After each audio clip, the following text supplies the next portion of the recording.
11వ అధ్యాయము. ప్రకృతి వికారములకు సత్వ రజస్తమో గుణములచే కర్మలు చేయుటచే బంధము కలుగును, అనగా శరీరంలో ఉండుట సంభవించును. కర్మ నశించిన నాడు శరీర సంబంధము వీడిపోవును, అప్పుడు ముక్తినందును. అందుచే ప్రకృతి వికారములకు గుణముల చేతనే బంధము మోక్షము అన్నవి ఏర్పడుచున్నవి. ఆ గుణములు ప్రకృతి సంబంధము వలన ఏర్పడుచున్నవి. ప్రకృతి నాచే నియమింపబడినది, అందుచే నన్ను బంధింపదు. జీవుడు ప్రకృతికి అధీనుడు, అందుచేత బంధింపబడును, విడవబడును. కానీ నాకు మోక్షం లేదు, బంధము లేదు. జీవునికి కూడా ప్రకృతి సంబంధం చేతనే దేహము, దానిచే సుఖదుఖములు శోకమోహములు కలుగుచున్నవి గాని సహజంగా లేవు. శరీర సంబంధము జీవునకు సహజం కాదు. నా అధీనములై ప్రవర్తించడవి విద్య అవిద్య అను రెండును. నన్ను ఉపాసించుట విద్య, ఆత్మ పరమాత్మల యొక్క యథార్థ జ్ఞానం లేకపోవట అవిద్య. ఈ రెండును నా సంకల్పము చే నా అధీనములై ప్రవర్తించుచున్నవి. అవిద్య చేత బంధము కలుగును, విద్య చేత మోక్షం కలుగును. జీవుడు నాకు అంశభూతుడు, నా నుండి వేరే స్వతంత్రముగా ఉండగలిగిన వాడు కాడు. నాతో చేరియే ఉండును, ప్రవర్తించును. జీవుడు శరీరంలో ఉన్నప్పుడు అతనికి ఆత్మగా నేను కూడా శరీరంలో ఉందును. అతడు నాకు శరీరముగా ఉన్నట్లు ఎరుంగక తానే ఉన్నట్లు ఉండును. దేహమే తాను అని అజ్ఞానం చే భావించినప్పుడు అతనికి బంధం కలుగును. దేహము కంటే తాను వేరని, తనకు ఆత్మగా నేను ఉన్నానని ఎరింగి సేవించిన నాడు మోక్షము కలుగును. జీవుడు నేను కూడా శరీరంలో ఉన్నను, అతడు బద్ధుడగును, నేను ముక్తుడునై ఉందును. ఒకే శరీరమునందు వేరు వేరు ధర్మములు కలవారమై కలిసి ఉందుము. అతడు కర్మఫలమును అనుభవించువాడు, నేను అనుభవించని వాడను. అచేతనమైన దేహం యొక్కయు చైతన్యము గల తన యొక్కయు ఈశ్వరుడునైన నా యొక్కయు స్వరూపమును ఎరుంగలేని వాడై ఉండును, నేను ఎరింగిన వాడినై ఉందును. ఈ విషయమున ఉపనిషత్తు అందమైన రూపంతో వర్ణించినది. ఒక చెట్టునందు ఒకే విధముకు రెక్కలు గల 2 పక్షులు మైత్రి గలవై ఒకే గూటిలో నివసించుచున్నవి. వాటిలో ఒకటి ఆ పిప్పలమాను చెట్టు యొక్క పండ్లను భుజించును, మరి ఒకటి తినకుండా తన బలము చేతాను అధికంగా ప్రకాశించుచుండును. శరీరమే వృక్షము, అందలి గూడు హృదయమనడి స్థానము. అందు జీవుడు ఈశ్వరుడు అను 2 పక్షులు ఉండును. ఆ రెండిటికి అన్ని గుణములలో పోలికయుండును. జీవుడును పక్షికి ధర్మము, అధర్మము అను 2 రెక్కలు ఉండును. ఈశ్వరుడును పక్షికి దోషములు అంటకుండట, కళ్యాణ గుణములు వీడి ఉండకుండట అనడి, కళ్యాణ గుణములు వేడకుండుట అనడి 2 రెక్కలు ఉండును. అన్నయో సమానము అయినను జీవుడును పక్షి ఆ శరీరముతో చేసే కర్మల యొక్క ఫలములకు సుఖదుఖములను అనుభవించును. ఈశ్వరుడను పక్షి తాను శరీరమనేది చెట్టు యందు ఉన్నను కర్మ ఫలములకు సుఖదుఖములను అనుభవింపక జ్ఞానముచే అధికంగా ప్రకాశించుచుండును. తన జ్ఞానముచే అన్నిటినీ తను ఎల్లప్పుడూ ఎరింగిన వాడై ఉండును. అతడు ప్రకృతిని, తనను, పురుషుణ్ణి అనగా జీవుణ్ణి కూడా స్పష్టంగా గుర్తించుటచే దేహమే తాను అని భావింపడు. జీవుడు తన జ్ఞానము కర్మచే సంకోచం నందుటచే తనను పరమాత్మను శరీరమును వేరుగా ఎరుంగడు. ఎవడు అజ్ఞానముచే తనను పరమాత్మగా వేరుగా ఎరుంగడో వాడు నిత్యబద్ధుడు. ఎవడు ఎల్లప్పుడూ జ్ఞానములకు సంకోచము లేక ప్రకృతిని, ఈశ్వరుని, జీవుణ్ణి వేరువేరుగా గుర్తించునో వాడు నిత్యముక్తుడు.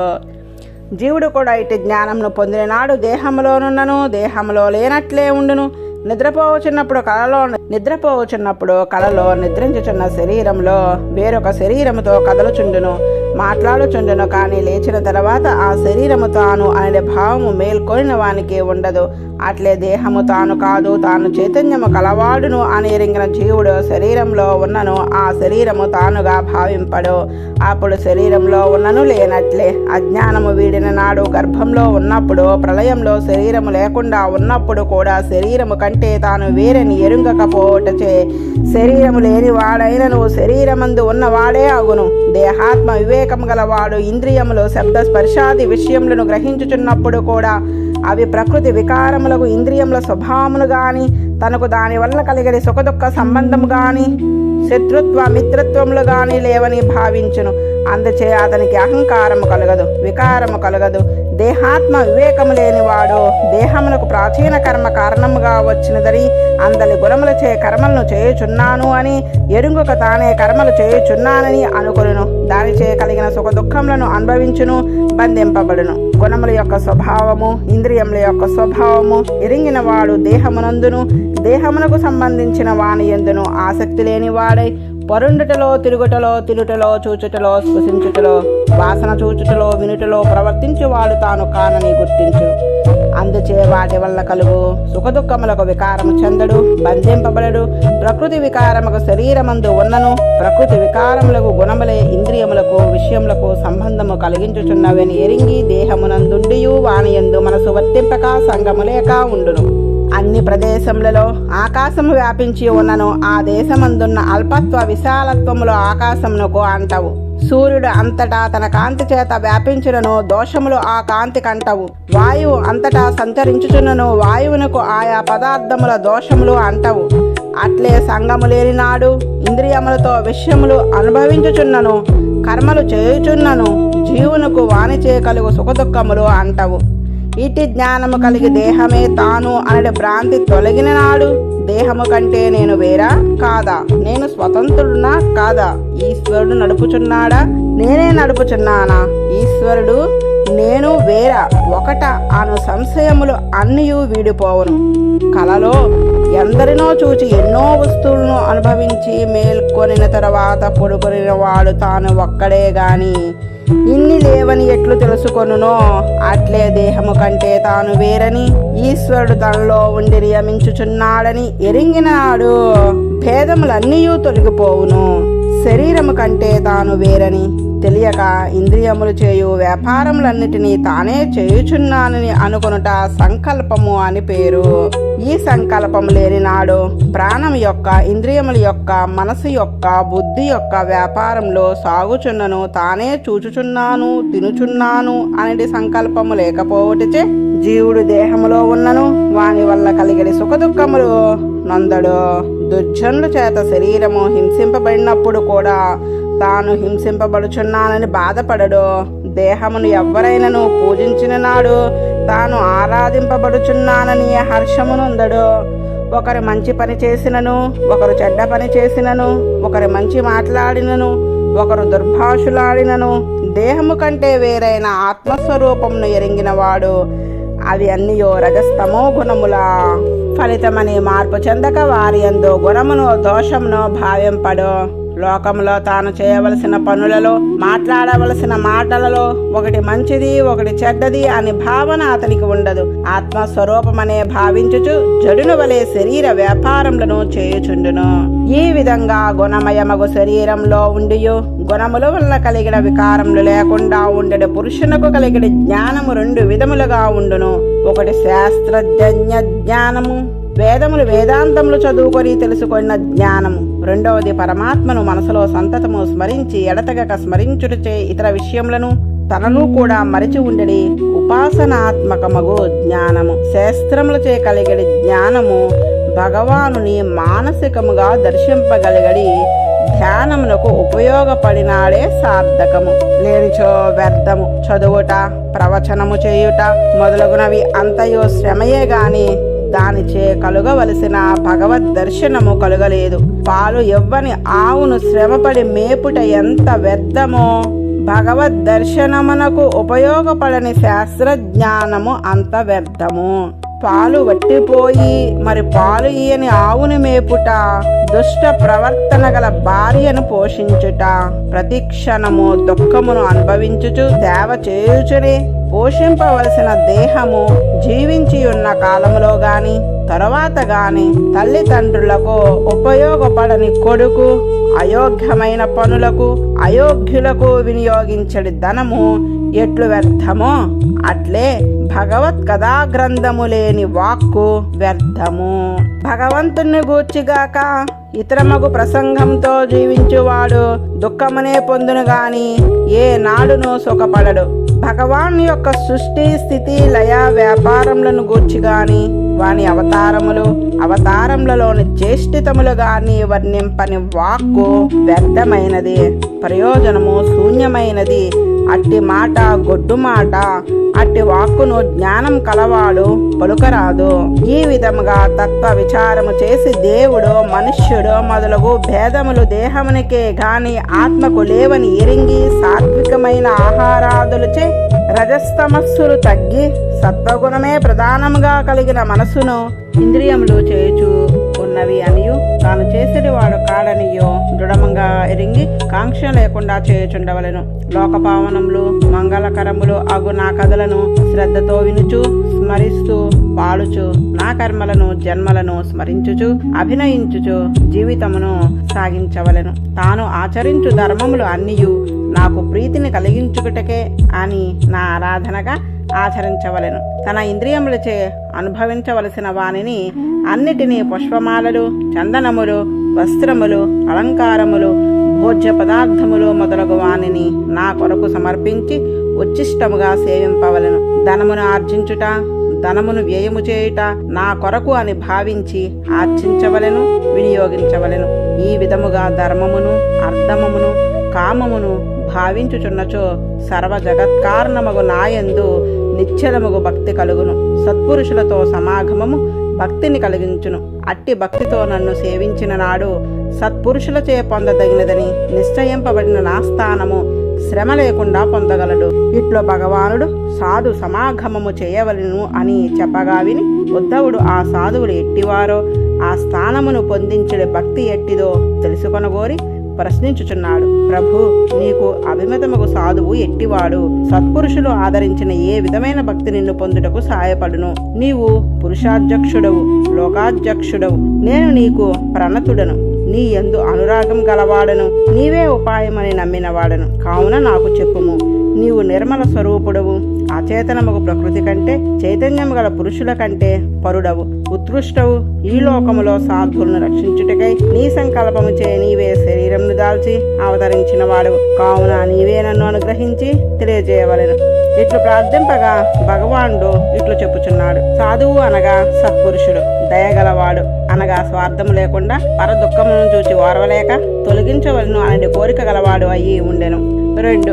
ఏ ప్రాణికి ద్రోహం చేయని వాడై ఉండును. సుఖమునకు పొంగుట గాని, దుఃఖమునకు కృంగుట గాని, లేక సహనమును కలిగి ఉండును. సత్యమే బలముగా గలవాడై ఉండును. ద్వేష అసూయాధులు లేని మనసు కలిగి ఉండును. తన వారి యందు పైవారి యందు సమదృష్టి కలిగి ఉండును. అందరికీ ఉపకరించును. కోరికలచే కలత చెందని బుద్ధి కలిగి ఉండును. ఇంద్రియములను వశపరచు కొనినవాడై ఉండును. సుకుమారమైన మనసు కలిగి ఉండును. శరీరమునకు వెలుపల లోపల కూడా పవిత్రుడై ఉండును. బయట పవిత్రత స్నానాదులచే కలుగునది, లోపల పవిత్రత విష్ణు స్మరణచే కలుగునది. తన కొరకు సాధించవలసిన ప్రయోజనం ఏదియూ లేని వాడై ఉండును.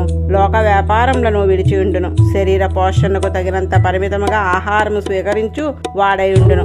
విషయములకు లొంగని మనసు కలిగి ఉండును. భగవాన్ని యందే మనసును నిలిపిన వాడై ఉండును.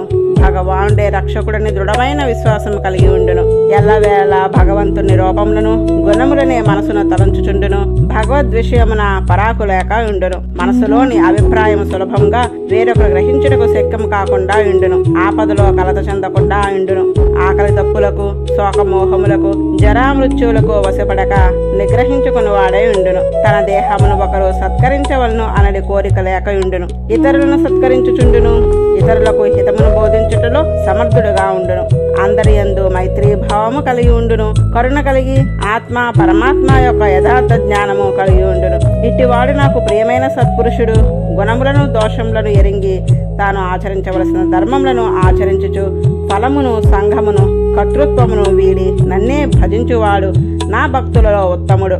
నేను ఎట్టివాడనో, నా స్వభావం ఎట్టిదో, నాచే నియమింపబడి విభూతులు ఏవియో ఎరింగి మరలా వాణ్ణి గూర్చియే తలంచుకొనుచు వేరొక ప్రయోజనము కోరక, వేరొక దేవతను ఆశ్రయించక, వేరొక ఉపాయమును చేపట్టక, నేను ఉపాయమని నన్నే పొందవలను అని నన్ను భజించువారు భక్తులలో ఉత్తములు. ఇటు సాధువులు సహవాసం చేసి వారు సాహచర్యముచే ఈ క్రింది విధముగా భక్తితో నా ఆరాధన చేయవలెను. నా మూర్తులను చూచుట, స్పృశించుట, అర్చించుట, నా భక్తులను సేవించుట, నా మూర్తులను నా భక్తులను పరిచర్యలు చేసి స్తోత్రము చేయుట భక్తి అనబడును. వినయము గలవాడై నా గుణములను, నా లీలను కీర్తించుచుండవలెను. సత్పురుషుల సహవాసముచే లభించిన భక్తి గలవారు ఇట్లు ప్రవర్తించురు. వారికి నా కథలను వినుటయందు శ్రద్ధ ఉండును. నన్ను ధ్యానించుటయే వారి కర్తవ్యము.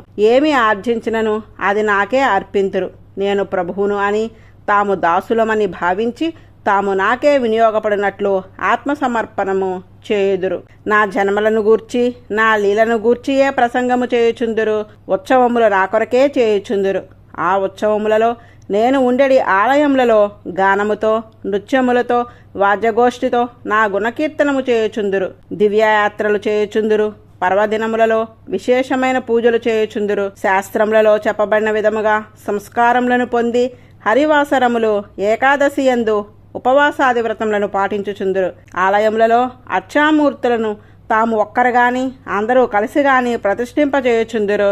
నా కొరకే ఉద్యానవనములను ఉపవనములను మందిరములను మండపములను నిర్మాణము చేయుచుందురు. ఆలయములను తుడుచుట అలుకుట అలంకరించుట చేయుచుందురు. దంభము గాని కపటము గాని లేక దాసుల వలె నా సేవ చేయుచుందురు.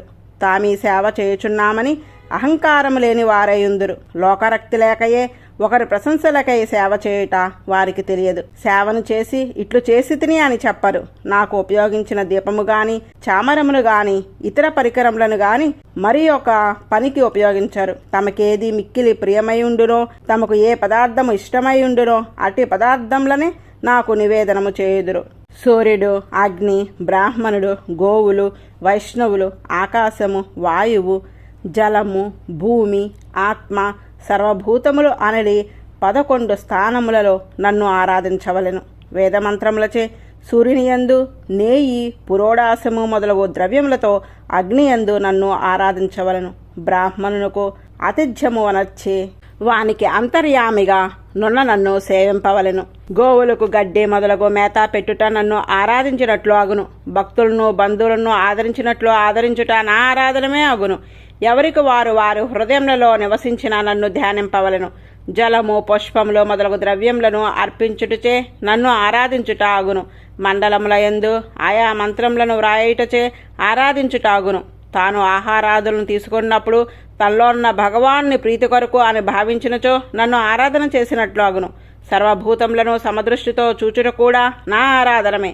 ఈ విధముగా ఆయా స్థానములలో శంఖ చక్ర గదా పద్మములను దాల్చిన చతుర్భుజములతో కూడిన నా రూపమును ధ్యానము చేయుచు నిలకడగల మనసుతో నన్ను సేవింపవలెను. యజ్ఞయాగాదులు చేయుట, తటాకములు, ఆరామములు నిర్మించుట కూడా నా ఆరాధనమే అగును. ఈ విధముగా సత్పురుషుల సేవ చేయుటచే నన్నే స్మరించుచుండుటచే నా యందు భక్తి